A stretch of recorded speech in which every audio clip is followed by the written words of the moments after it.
프리다 칼로는 고통을 예술로 승화시킨 작가예요. 잠깐 소개를 시켜드리면 1907년생입니다. 아버지는 기에르모, 멕시코 사람인데요. 헝가리계 유태인 혈통의 독일인이에요. 국적은 독일인이에요. 그런데 그 뿌리를 따지면 유태 피를 가지고 있습니다. 그 다음에 어머니는 인디오와 스페인 혈통이 섞여 있습니다. 그러니까 외할아버지 쪽이 인디오예요. 그러니까 보세요. 이제 유태인 혈통에다가 유럽 혈통에다가 스페인에다가 또 중남미의 본래 인디언 피를 다 가지고 있단 말이죠. 글로벌해요. 그런데 프리다 칼로는 자기는 제일 자기가 중요하게 생각했던 그런 자기 정체성은 멕시코, 전통적인 멕시코 어떤 그런 혈통을 되게 중요하게 생각했습니다. 자, 그 다음에 카사 아술이라고 하는 집에서 성장하는 푸른 집이란 뜻이에요. 지금도 프리다 칼로 박물관으로 되어 있습니다. 태어난 집이 죽고 난 다음에 박물관으로 변했어요. 6살 때 첫 번째 불행이 옵니다. 척추성 소아마비 증세, 오른쪽 다리가 발달장애가 옵니다. 그래서 짧아져요, 여기가. 짧으니까 갸우뚱거리겠죠. 그러니까 여기다가 양발을 뚜껑을 신는다든지 아니면 겹으로 오른쪽에다 겹을 신는다든지, 그리고 항상 다리가 이제 정상적이지 않으니까 한쪽이 기울어져 있으니까 뭐 항상 바지를 입고 다닌다든지 긴 치마를 입고 다닌다든지 그러면서 이제 성장을 합니다. 그러니까 약간 여기서 이제 조금 소심한 그런 어린 시절을 보냈다고 그렇게 전기에 나오더라고요. 자, 그 다음에 15살 때 머리는 굉장히 좋았던 것 같아요. 국립예비학교에 입학을 하는데 전교생 2,000명 중에서 여자가 35명인데 그 중에 들었어요. 그 당대 이 정도면 굉장히 머리가 좋은 거고요. 가문의 영광입니다. 그러니까 부모님이 상당히 기대를 많이 했던 그런 딸이라고 볼 수 있습니다. 그 다음에 18살 때 끔찍한 교통사고를 당합니다. 버스를 타고 가는데 경전철 생각하시면 돼요. 그게 와가지고 버스를 들이받은 겁니다. 정말 어떻게 살았는지 모를 정도로, 한마디로 얘기하면 몸이 다 부서진 거예요. 다 부서졌는데 어느 정도로 부서졌냐면 버스 타고 가다 보면 기둥 있죠. 어떻게 그렇게 됐는지 몰라요. 그게 떨어지면서 몸을 관통을 한 거예요. 그래서 가슴에서 허벅지를 관통을 했습니다. 어떻게 되겠습니까? 여성으로서 기능이 다 골반이 세 조각 나버려요. 쇄골, 갈비뼈, 척추가 골절이 됩니다. 이게 이제 평생 가거든요. 척추 골절이. 그 다음에 오른쪽 다리가 더구나 약했잖아요. 오른쪽 다리가 11조각이 나서 11조각이 나고 발은 으스러져 버립니다. 그 다음에 평생 이것 때문에 척추 수술을 7번 받아요. 이거를 포함해서 총 32회, 32회의 수술을, 크고 작은 수술을 받습니다. 여러분 사시겠어요? 이 정도면 어마어마한 고통을 당한 거예요. 이게 근데 이걸 누구를 원망할 수도 없는, 삶에서 누구를 원망할 수 없는 나에게 불행이 닥쳤을 때 우리가 흔히 쓰는 말이 뭔가요? 안 당해보셨군요. 누구를 원망할 수도 없는데 나한테 너무 큰 불행이 온 거예요. 그럴 때 이거 도대체 누구 탓인 거예요? 그럴 때 뭐 신이 나오거나, 그렇죠? 도대체 말해 뭐 하시냐고 말이야. 그렇게도 할 수 있고요. 또 오마이갓 내 팔자 좋습니다. 팔자 오마이갓 나오거나, 아니면 그럴 때 운명이 나오죠. 내 힘으로 어떻게 할 수 없는 그런 일들이. 불행이라고 하는 것은 내가 예측하고 내가 계획하고 내가 가지고 있는 능력 범위 바깥에서 갑자기 내 인생에 파고 들어와서 나를 파괴시키는 게 불행이에요. 이걸 어떻게 할 거냐. 정말 한 여인으로서 완전히 몸이 그냥 부서져 버린 겁니다. 그냥 더 이상 어떻게 할 수 없을 정도로 부서진 거예요. 자기가 교통사고 당한 그 순간을 이제 그림으로 그렸거든요. 저렇게 버스에서 몸이 튕겨져 나왔어요. 철봉이 몸을 관통한 상태에서 튕겨져 나와버린 거예요. 요거는 이제 봉헌화라고 그래가지고 멕시코 전통 그림인데요. 스페인의 통치를 받았으니까 카톨릭이 이제 뭐 국교나 마찬가지니까 성인에게 감사하는 그런 그림을 그려놓아요. 그래서 무슨 뜻이냐면 나 이렇게 됐는데도 나 살려주셔서 감사합니다, 이런 뜻이에요. 지금 이 그림이 불행의 끝판왕이죠. 고통의 끝판왕입니다. 이렇게 해서 9개월 동안을 병원에 입원했는데요. 부모님이 물어봤어요. 이 아이 걸을 수 있습니까? 그랬더니 의사가 장담 못합니다 라고 하는데 걸었어요. 9개월 동안 병원에 입원하는데 이 상태로 입원을 합니다. 그런데 부모님이 이 아이가 이제 뭐 화가 될 생각은 없었어요. 원래 학교 갈 때 의사 되려고 그랬습니다. 그림을 꽤 어렸을 때 뭐 낙서하면서도 잘 그렸거든요. 꽤나 잘 그렸거든요. 그러니까 이 아이를 살리기 위한 건지 희망을 주기 위한 건지 부모님이 저렇게 부모님이 만들어 놨어요. 저런 이제를. 특수 이제를 만들어 놓고 또 하나 제가 그 그림을 찾다가 못 찾아서 지금 그 그림은 없는데 위에다가 거울을 달아줬어요. 거울을 이 위로 거울이 있는 겁니다. 그러면 병상에서 뭘 그리라는 거예요? 자기가 보고 자기 얼굴을 보는 거예요. 그래서 프리다 칼로의 작품의 반 이상은 자화상입니다. 여러분은 여러분 자신이 좋으세요? 자화상이라는 게 뭡니까? 내가 나를 보고 누군가에게 보여주기 위해서 아니면 또 내가 나를 표출하기 위해서 나를 그려놓는 게 자화상이죠. 집에 있는 강아지가 가끔 얘가 헷갈릴 때가 있어요. 큰 거울을 갖다 놓으면 짖어요. 얘는 왜 짖습니까? 강아지가? 거울에 있는 게 자기인 줄 몰라요. 그건 왜 그래요? 자기가 자기를 보는 힘이 없는, 이게 자의식이라고 하죠. 자의식.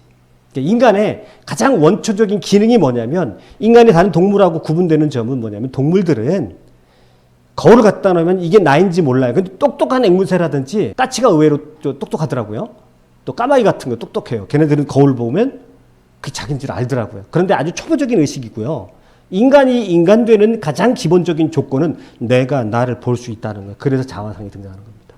내가 나를 제3자 입장에서 관찰할 수 있는 거예요. 이거를 일컬어서 뭐 심리학적으로 철학적으로 자의식이다 그렇죠. 내가 스스로 나를 의식하는 거죠.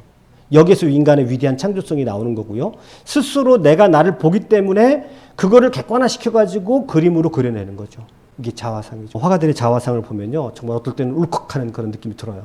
렘브란트가 그린, 특별히 노년에 그린 자화상을 보면요, 정말 눈물이 쏟아집니다.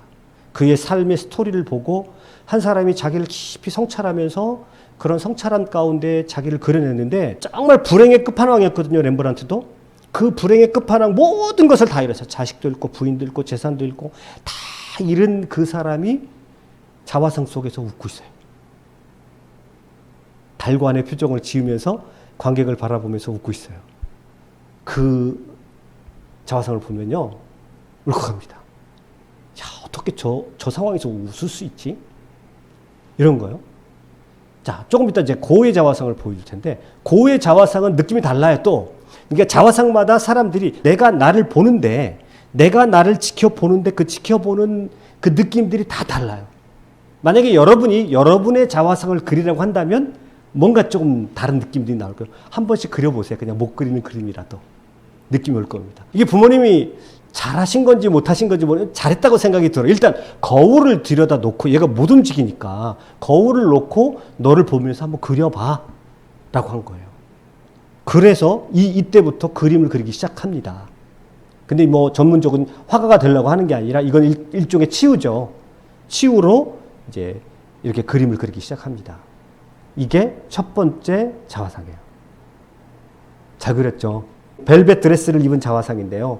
이때 병상에서 나오자마자 이제 완성을 했던 것 같아요. 이것도 남자친구 주려고, 그때 이미 남자친구가 있었어요, 한 명이. 그래서 남자친구에게 주려고 했는데 남자친구가 이거를 돌려줬어요, 나중에. 자기가 받으면 여자를 책임져야 되잖아요. 그러니까 집안에서는 그 남자친구를 유럽으로 보내버렸어요. 못 만나게 하려고. 그러면서 이 그림을 돌려줬어요. 만약에 이 그림을 남자친구가 가지고 있었으면 이거는 몇백억이 되는 그런 자화상이 되는 건데, 자, 잘 그렸어요. 그러니까 그림에 원래 소질이 있었던 거예요.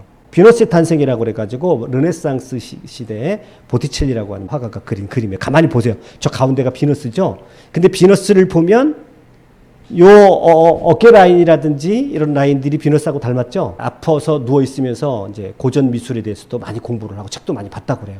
그러면서 이탈리아 고전기에 있었던 화가들의 작품도 많이 보게 되고 보티첼리의 몸을 그대로 자기 그림에 도입을 했죠. 도입을 해가지고 이 그림을 그려내면 잘 그립니다. 자, 그런데 9개월 동안 병원에 있다가 이제 일어났어요. 그래서 처음에는 뭐 여러 가지 보조기구를 사용했겠지만 어쨌거나 걷게 됐습니다. 기적적으로 살아난 거죠. 이때는 미국도 그렇고 여러 나라에서 공산주의에 대한 반감이 그렇게 심하지 않을 때예요. 그러니까 이 공산주의가 반감을 가질 때는 2차 세계대전 이후에, 그때 이제 냉전 시대가 시작되면서 공산주의하고 자본주의 진영의 치열한 싸움이 있었는데, 그 전에는 소련이 같이 연합국에 들어가 있었기 때문에 공산주의에 대한 반감이 그렇게 크지 않았을 때예요. 근데 이제 멕시코에 혁명이 나면서 스페인에 오랫동안 통치를 받다가 한 독재자가 한 30년 통치를 했어요. 그러다가 이제 혁명이 나가지고 다시 세상이 뒤집어졌거든요. 그때 공산주의가 활발하게 움직여요. 그래서 공산주의 모임에 같이 참여했다가 디에고를 만나요. 21살 때 만나서 22살에 결혼을 합니다. 근데 이 남자가 보통 남자가 아니에요. 일단 등치를 보세요. 어울리나요? 이거 뭔가 좀 이상하죠? 부모님이 엄청 반대하겠죠. 싫어하겠죠. 나이도 21살이나 많고 몸무게가 130kg 되는 이런 거대한 남자를 만났는데 이건 뭐야? 부모님 입장에서는 도저히 이해가 안 되는 그런 신랑감이잖아요. 그래서 오죽하면 부모님이 비둘기하고 코끼리가 있는 것 같다라고 막 결혼을 반대했는데도 이 프리다 칼로가 결혼을 강요합니다. 여기는 좀 스토리가 있어요. 학교 다닐 때 이 디에고는 그때 워낙 유명한 화가였습니다. 국민 화가였어요. 그래서 학교 다닐 때 그 학교에 벽화를 그리러 왔었어요. 디에고가. 그때도 이미 프리다 칼로는 그 디에고에게 아주 매료되어 있었어요. 그리고 자기의 어떤 무의식적인 우상처럼 그렇게 생각되었거든요. 그런데 어떤 모임에 가서 보니까 디에고가 있는 거예요. 너무너무나 좋아합니다. 자기가 그림을 그렸던, 병실에서 그렸던 그 작품 몇 개를 가지고 갑니다. 그래서 솔직하게 나한테 얘기해 주라고. 빈소리 하지 말라. 아주 당돌합니다. 프리다 칼로가. 그냥 의례적인 말 하지 말고 내 그림을 보고 내가 정말 화가가 될 수 있는지 한번 내 그림을 평가해 주시오. 라고 가져가는데 디에고가 보고 깜짝 놀랍니다. 너무 잘 그리는 거예요. 아까 그 그림을 봤어요. 그 그림을 가져갔거든요. 첫 번째 차 와서 이거는 너는 내가 빈말로 하는 게 아니라 미술에 대해서 소질이 있다라고 그렇게 얘기를 합니다. 자, 그래서 우리의 상식으로는 도저히 이해가 안 돼, 상식 바깥의 어떤 그런 조합같이 보이지만 여기에는 그러면 여러분 한번 이제 조금 방향을 달리해서 한번 생각을 해볼까요? 여러분은 이성적이세요? 충동적이세요? 둘 다 있어요. 교묘하게 피해 가시는군요. 이성적이면 이 결혼 돼요? 안 되죠. 그러면 이 결혼에는 뭐가 들어가 있다는 걸 이제 그렇게 생각하시면 돼요. 여러분, 현대하고 근대하고를 나누는 지점에 프로이트라고 하는 심리학자가 들어갑니다. 그럼 프로이트 심리학자는 뭐예요? 인간에게는 뭐가 있다는 거예요? 무의식이 있다는 거죠. 인간의 행동에 많은 동기에는 의식이 아니라 이성의 차원에서 사람이 판단할 것 같지만 사실은 이성의 차원에서 판단하는 게 아니라 사람은 자신 안에 있는 욕망, 그 욕망 중에서도 무의식적인 욕망에 지배를 받아서 어떤 행동을 할 가능성이 크다는 거예요. 그럼 프리다 칼로가 이 코끼리 같은 정말 130kg 어마어마한 이것도 제 편견일 수 있습니다만은 일반적인 상식적이지 않는 그러면 사람들이 보통 가지고 있는 그 상식을 초월한 어떤 결혼을 선택을 했단 말이에요. 여기는 뭐가 들어가 있는 겁니까? 프리다 칼로의 무의식적인 욕망이 들어가 있는 거죠. 여러분 집에서 남편이 이해할 수 없는 짓거리를 해. 짓거리라고 할게요. 이해할 수 없는 짓을 해요. 왜 도대체 그렇게 비합리적인 일을 하냐? 뭐예요? 어떤 접근을 해야 돼요? 이 남자가 이성 말고 뭔가 속에 모시적인 충동이 이렇게 접근을 해야 그 문제가 풀립니다. 왜 이렇게 당신은 이러냐 그러면 이제 이성적인 판단을 들이대기 시작하면 그다음부터 어떻게 되는 거예요? 남자들 입장에서 보면 왜 저렇게 구두하고 백에 집착해? 그쵸? 왜 집착하세요? 구두하고 백에 여자들이 왜 그렇게 집착할까요? 나는 구두를 신고 어디든 가고 싶어 라고 하는 여자들의 그 욕망이 구두 가운데 담겨져 있죠? 구두 몇 켤레 되세요 집에? 검소하게도 사시는군요. 또 핸드백이나 이런 백에 또 굉장히 또 목숨 걸어요. 상징성이 있어요. 이게 무의식적인 상징성과 연결됩니다. 한번 생각을 해보세요. 가만히 곰곰이. 내가 왜 이렇게 핸드백에 집착을 하지? 뭐가 있습니다. 여성의 암묵적인 신분을 의미해요. 내 자존감의 대체물이라고 할 수 있어요. 내 자존감을 상징적으로 드러내는 남자들의 무의식적인 욕망을 투영하는 대상이 있죠. 그게 뭘까요? 뭐예요? 차. 자동차죠. 자동차를 이게 무의식적으로 남자들이 뭔가 내가 좀 큰 차를 타야 될 것 같고 차를 좀 멋있는 차를 끌고 가야 될 것 같아요. 자, 우리 삶에 이성적으로 이해 안 되는 영역들이 너무 많아요. 그러면 사람들이 프리다 칼로를 이야기하면서 와, 저런 코끼리 같은 남자하고 어떻게 결혼하지? 라고 하지만 이미 당대 가장 성공한 화가예요. 프리다 칼로에 뭐가 반영이 된 겁니까? 그의 무의식적인 욕망이 반영된 거죠. 그러면 무의식적인 욕망이 반영이 되었으니까 서로가 이런 인식을 안 하면 부부들이 어떻게 되나요? 이 무의식적인 욕망을 상대방한테는 이성의 잣대를 들이대는데, 그죠? 상대방에게는 이성의 잣대를 들이대고 나는 욕망의 차원에서 살고, 그렇게 되면 어떻게 될까요? 파국이 오죠. 진짜 말 그대로. 오늘 파국이란 말이 나왔는데, 파국이 오죠. 이게 갈등의 원인이 될 수 있습니다. 프로이드의 이론에 근거해서 얘기를 하자면. 아무튼, 이런 남자를 선택했다는 거, 많은 사람들이, 이거 좀 이해 안 되는 일이야. 라고 하는데, 이해 안 될 거 없습니다. 프리다 칼로는 강한 성공이라는 욕망이 있는 거예요. 그리고 강한 어떤, 자기 성취에 대한 욕망이 있는 겁니다. 강한 또 아버지로부터 타고난 예술적인 그런 끼가 있었기 때문에 예술에 대한 그런 욕망도 있었고, 그 수많은 학생들이 있었단 말이에요. 디에고가 학교에 왔어요. 벽화를 그리고 있어요. 근데 프리다 칼로는요, 벽화를 그리는 화가, 뚱뚱한 화가에 완전히 매료돼 버려요. 자기 안에 있는 거죠. 뭔가가 자기 안에 있는 거죠. 여러분도 가만히 여러분 스스로 생각해 보면 사실은 우리 인생의 어떤 단계를 밟아 살아가다 보면 결국은 내 욕망대로 살고 있다라고 느껴지지 않으세요? 저요, 되게 자유스러운 사람이잖아요. 그러니까 떠돌아다니잖아요, 지금. 여기도 오고 막 저기도 가고 막 강의 떠돌아다니잖아요. 어디 저도 한 군데 못 붙어 있잖아요. 이건 제 욕망의 표출입니다. 아무리 부모님이 아이를 갖다 재단해 놓으려고 해도 그 아이가 가지고 있는 바탕에 깔고 있는 욕망에 따라서 살게 되어 있습니다. 결국은 그 자리로 가요. 프리다 칼로는 이런 남자를 선택했다는 것 자체가 그 안에 뭔가 강한 에너지를 가지고 있는 거예요. 보통 다른 사람들이 가지고 있지 않는. 그래서 나중에 뭐라고 표현을 하냐면 디에고는 나의 세계 자체다라고 얘기를 해요. 세계 자체다. 정말 사랑합니다. 그런데 정말 바람둥이에요, 남자가. 사랑하는데 그대로 가면 얼마나 좋아요. 그래서 보세요. 결혼한 지 얼마 안 돼가지고 그린 그림이에요.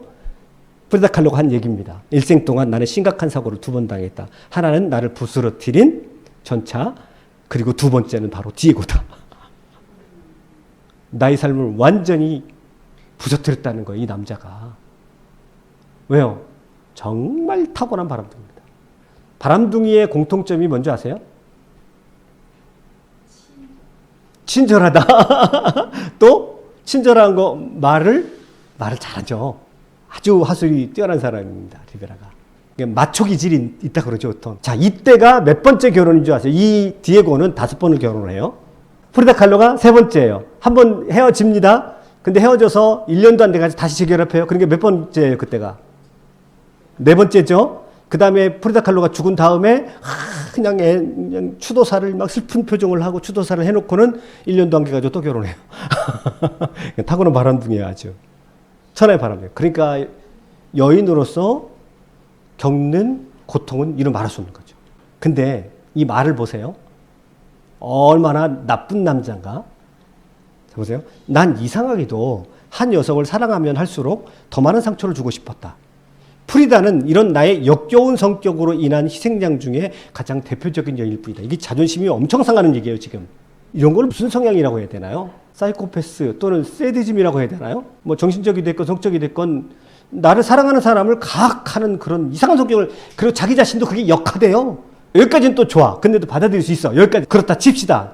이제 프리다 입장에서 내가 사랑한 남자니까, 내가 선택한 남자니까 여기까지는 그렇다 칩시다. 그러면서 뭐라고 그러냐면 그런 희생양 중에 대표적인 여인일 뿐이다.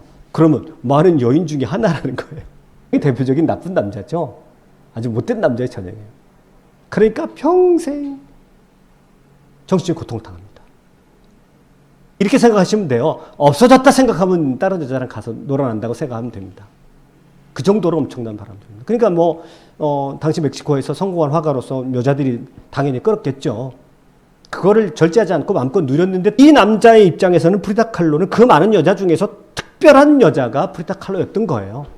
특별한 여자가. 그 정도입니다. 근데 이제 프리다 칼로 입장에서는 자신의 전 생애를 던졌고, 물론 이성적으로 선택했다는 것보다도 프리다 칼로 안에서도 그런 강한 욕망들이 있는 거죠. 그 선택의 대가가 너무나도 가혹했습니다. 그 전차 사고를 당한 그거에 비교될 정도로 이 디에고를 만난 것이 나한테는 그렇게 고통스러웠다고 합니다. 다 말씀드릴 수가 없어서요. 간략하게 프리다 칼로가 얼마나 고통을 당했는지 그냥 연도별로 한번 살펴볼게요. 이미 디에고하고 결혼에 대해서는 말씀드렸고요. 굉장히 디에고의 아기를 갖고 싶어 했습니다. 근데 이미 몸이 부서졌을 때 이미 자궁이 3조각 났었어요. 그러니까 너무 거의 아기를 낳을 수 없는데 그럼에도 불구하고 끊임없이 시도를 합니다.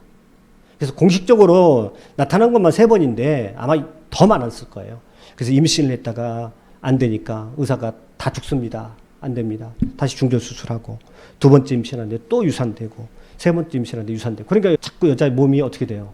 망가지겠죠. 그러면서 20대 후반 돼서부터 이제 건강이 악화됩니다. 그런데 30대 초반에 그래도 작품 세계가 인정을 받아요. 이러면서 이제 리베라가 딱 잘한 것이 하나가 있는데 아까 처음에 모두에 말씀드려. 네가 도전하고 싶을 때 도전해라. 이거는 프리다 칼로가 잘 본 거죠. 이 남자한테 갔을 때 뭔가 나의 세계도 열릴 것 같다라는 무의식적인 확신이 있었을 거예요. 그 확신이 없으면 못 가는 거죠. 자, 그래서 네 맘대로 가. 유럽도 가고 싶으면 가. 처음에는 이제 요 첫 번째, 두 번째, 세 번째 임신한 요 부근에 리베로가 이제 뉴욕에 많이 가 있습니다. 또 디트로이트에도 가서 그때 벽화도 많이 그리고 각광을 받았을 때예요. 그런데 30대 초반부터 프리다 칼로의 작품이 유명해지기 시작합니다. 유명세를 타요. 그리고 유럽까지 이제 전시회를 하게 되고 뉴욕에도 전시하게 되고 뉴욕 현대미술관에 전시한다는 건 정말 대단한 성공인 것입니다. 그러다가 이 디에고가 또 하지 말아야 할 짓을 해요. 바람을 피우는 정도가 지나가지고 정말 끔찍한 고통을 또 한 번 안겨줘요. 자기 여동생하고 디에고가 또 바람이 나요. 그럼 우리의 상상을 뛰어넘는 그런 일들이 계속 일어나고 있어요. 처제예요. 처제하고 바람이 나요. 그걸 알았어요. 너무너무 큰 고통이 오는 거죠. 너무너무 큰 고통. 자, 이런 고통이 이제 겹치다 보니까 둘이 이제 결국은 다투다가 두 번째 전시회 끝나고 나서 이혼을 합니다. 그런데 이 참 묘한 부부예요. 떨어져 있을수록 이상하게 상대에게 더 끌려요. 그래서 1년도 안 돼가지고 재결합을 합니다. 우리 보통 상상하고는 달라요. 그리고 나서 보세요. 37살 때 이제 계속 임신했다가 중절수술하고 정말 디에고의 얘기를 갖고 싶었어요. 그리고 처음에는 사실 프리다는 자기가 화가로서 그렇게 성공한다라고 하는 그런 것보다는 디에고를 잘 뒷바라지해서 워낙 세계적으로 유명한 화가니까 내조를 해야 되겠다 그런 생각을 했었어요. 그림을 그리기도 했었지만 자 그러다가 자꾸 아기를 갖고 싶었다가 아기를 또 지우게 되고 그러니까 몸이 무너지는 거예요. 그래서 37살 때부터는 강철 코르셋을 사용해야 버틸 수 있었습니다. 쇳덩어리를 등 뒤에 대고 그리고 나서야 몸을 지탱할 수 있는 정도가 되었어요. 그리고 나서 척추 수술을 받는데 척추 수술을 7번을 받습니다. 척추 수술을 받으면 어떻게 된다는 얘기예요? 여기 가른다는 거죠. 여기 뒤에를. 그리고 여기를 세우는 거죠. 그리고 평소에는 강철 코르셋을 철로 된 코르셋을 세우지 않으면 몸이 유지를 안 된다는 거예요. 유지가. 그 다음에 보세요. 46살 때 오른쪽 다리가 늘 아팠었죠. 근데 다칠 때도 또 크게 다쳤고 결국은 여기가 썩어져 갑니다. 궤조병이 와요. 썩어가지고 다리를 자릅니다. 그리고 나서 얼마 안 있어서 1년 후에 있다가 폐렴이 또 와요. 지독하게 센 약들을 먹었겠죠. 나중에는 마약 증상까지 와요. 왜냐하면 진통제 성분이 그게 들어가 있으니까. 자 보세요. 한 여인이 이렇게 고통당할 수 있습니까? 한 여인이. 가끔 이런 사람들이 있어요. 근데 우리가 프리다 칼로라고 하는 이 사람을 통해서만 이런 고통을 확인할 수 있는 게 아니라 사실은 고통은 우리 주변에 널려 있습니다. 우리가 외면해서 그래요. 어쩌면 이 프리다 칼로 못지않는 그런 고통당하는 사람들이 정말 많이 있거든요. 우리는 아까 말씀드렸어요. 자본주의 사회 속에 살아간다는 건 뭐냐면 사람들이 누구나 다 제한 없이 욕망할 수 있어요. 그래서 사람들은 끊임없이 위를 봐요. 끊임없이 나는 잘 될 수 있을 거야 라고 얘기를 하고 자기 최면을 걸어요. 이게 자본주의적인 마인드예요. 그러다 보니까 사람들이 그 속에서 우울증을 느껴요. 우울증을 느끼니까 이렇게 안 보여요. 고통에서 외면합니다. 고통을 마주하지 못해요. 이게 현대인들의 큰 질병 중에 하나입니다. 제가 봐서. 나는 그림을 그리고 그 그림들은 고통의 메시지를 품고 있다. 이 프리다 칼로의 특징은 뭐냐면 몸이 아팠잖아요. 그러니까 그림에 몸에 직접적인 저렇게 그림을 많이 그려요. 얼굴에 누가 들어가 있습니까? 지금 남편이 들어가 있죠. 이때 바람기 때문에 이혼하고 나서 그린 그림이에요. 그런데 이혼했는데도 누가 거울 속에 들어가 있어요? 자기 남편이 들어가 있어요. 이거는 미국에 갔을 때 남편이 이제 화가로 성공해서 미국의 디트로이트 이쪽에 갔을 때 디트로이트하고 뉴욕에 가서 이제 그 벽화를 주문을 받았었거든요. 그때 록펠러 재단에 이제 초청을 받아요. 그래서 그림을 그리는데 저쪽에 보면 이제 도시가 나오죠. 이때 중절 수술을 했을 때 아기를 간절하게 갖기를 원했거든요. 이때만 해도 이제 디에고를 뒷바라지 하는데 전념했을 때예요. 근데 아기를 못 낳았어요. 그리고 나서 그 모습을 자기가 고통당하는 그 모습을 조금 더 가감 없이 직구로 돌직구로 그냥 그림을 그려요. 그거를 돌려서 말하지 않아요. 그래서 프리다 칼로의 특징이 뭐냐면 돌직구로 그냥 자기 아픔을 그대로 뭐 저기에 뭐 아기가 있고요. 자기 태반도 있고요. 허리뼈, 골반 이런 것도 그냥 직접적으로 그립니다. 이렇게. 그러니까 충격적이죠. 우리가 봤을 때는. 그래서 이 프리다 칼로의 그림을 볼 때는 바로 여기가 우리가 프리다 칼로 같은 충격적인 그림을 막 이렇게 소름 돋고 막 이러잖아요. 그런데 사실은 이 작품을 우리가 감상하면서 우리가 자본주의 사회 속에 살아가면서 잊고 있었던 삶의 고통, 우리가 외면했던 삶의 고통의 가치를 한번 이 프리다 칼로를 통해서 떠올려 보는 거죠. 이게 이제 척추 수술 받을 때 그린 그림이에요.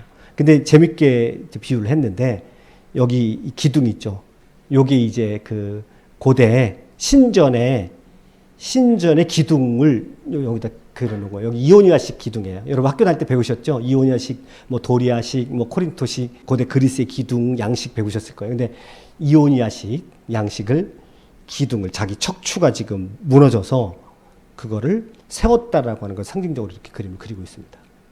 아주 자기가 지금 수술 받고 있고 자기가 고통당하는 그 고통을 아주 리얼하게 그리고 있어요. 얼마나 아프냐면 막 옷이 전신에 못이 박혀 있는 것 같은 그런 고통을 느끼는 거예요. 그리고 눈을 보면 눈물이 뚝뚝뚝 떨어지고 있습니다. 아주 고통을 있는 그대로 리얼하게 표현해 놓고 있습니다. 정말 고통스럽죠. 이건 상상할 수 없는. 그 다음에요. 희망이 없다라는 이 작품 보세요. 침대에 누워가지고 그림을 그렸잖아요. 그러니까 침대에서 고통당하는 그림을 많이 그려요. 이거는 뭐 어떤 그림이냐면 이제 침대에서 음식을 먹을 거 아니에요. 뭐 죽을 먹든지 환자식을 먹든지 먹을 거 아니에요. 수술을 하고 나면 한동안은 이렇게 지내는데 그 먹는 게 어떻게 보인 거냐면 고기를 만약에 먹으면 이게 죽은 시체가 내가 죽음을 먹는다 이런 느낌이에요. 사실상 그렇잖아요. 이게 죽은 고기를 우리가 먹는 거니까. 그런데 침대에 누워가지고 음식을 먹는데 그 음식이 내려오는 음식이 죽음같이 느껴지는 거예요.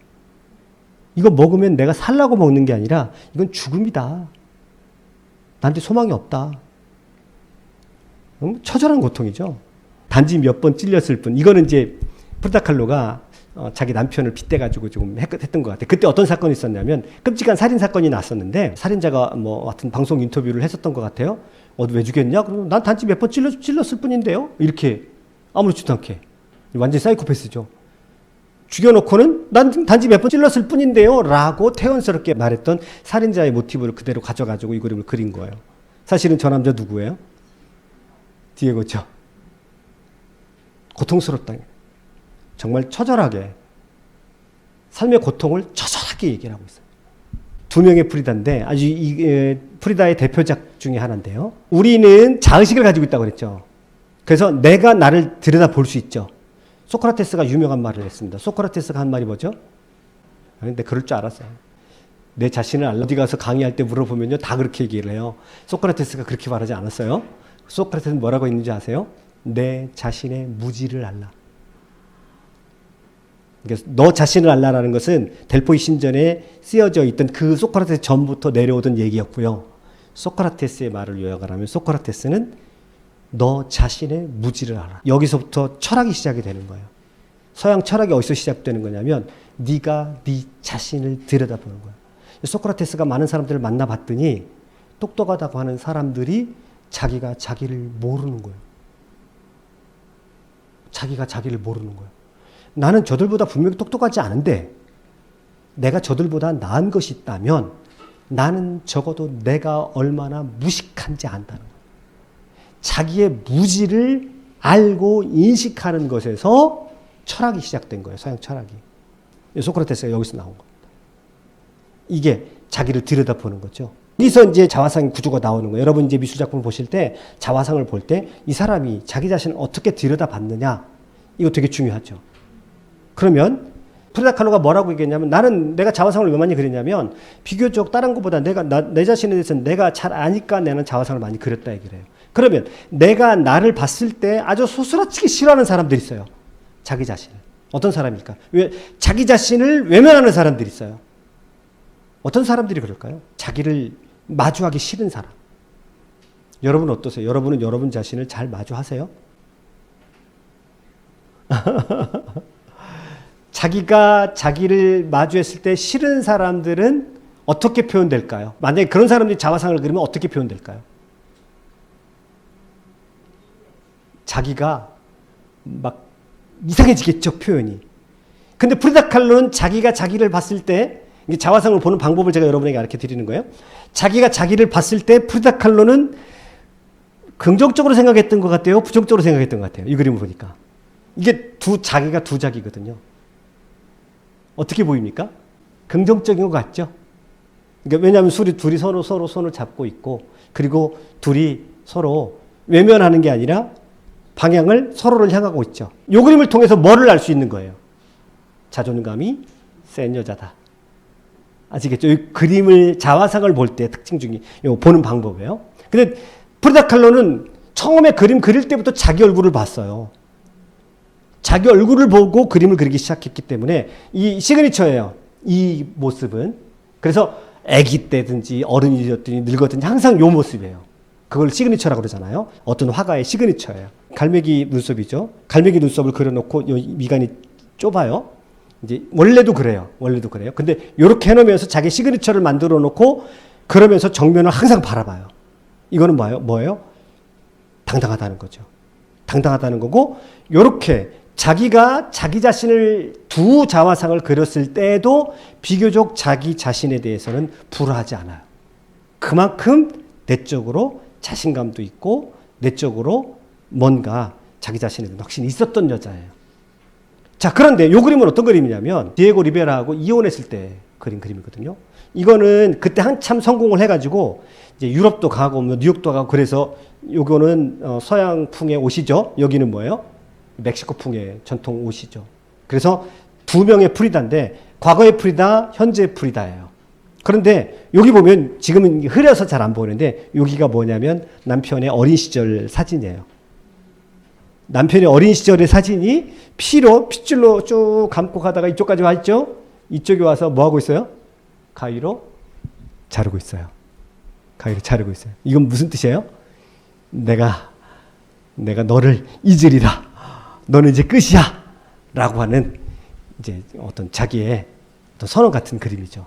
그래서 이것도 대표적인 그런 이제 프리다 칼로의 자화상 중에 하나인데 이제 남편하고 관계에서 이혼하고 자기 고통을 표현한 말이기도 하고 한 여자로서 두 프리다가 서로 불화하지 않고 있어요.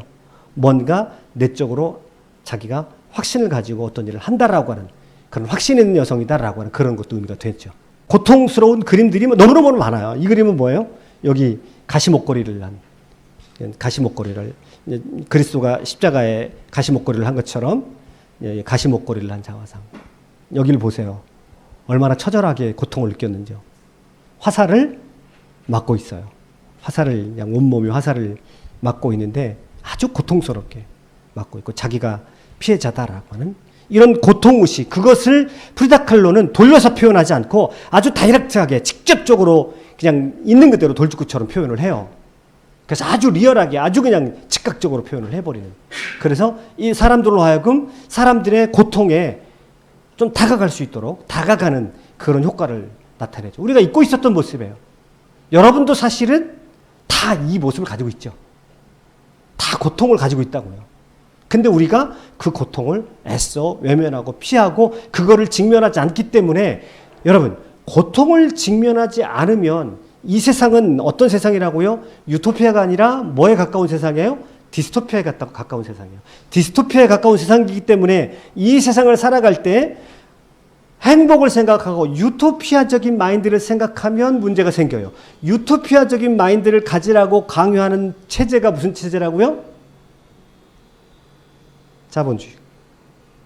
자본주의는 잘 될 수 있다고 생각해요. 경기가 나빠지면요, 못 살아요. 지금 우리나라가 이제 두렵잖아요. 사람들이 막 경기가 나빠질까봐. 근데 자본주의 살아가려면 사실은 자본주의는 좋았다가 나빠졌다가 필연적인 거거든요. 그러면 나빠질 때는 나빠질 대로 또 우리가 그거에 적응하면서 여유있게 살아야 되고, 또 좋아졌을 때는 좋아진 대로 살아야 되는데, 사람들이 제일 무서워하는 거는 지금 공포잖아요. 경기가 내년에 막 급격하게 나빠져가지고 내년에 더 나빠진다고 그래요. 여러분 무섭죠?